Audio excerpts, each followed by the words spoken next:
If you want to export a target group, select it in the menu under Addresses and Lists.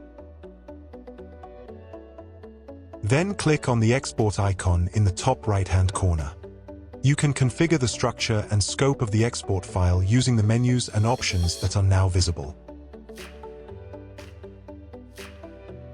Decide whether you want to export a fixed set of fields, such as the customer number, or whether you want to define the scope of the export yourself from your database fields. Click on Export to make the target group available for download in the Download Center. Then go there directly via the menu or click on to Downloads in the notification.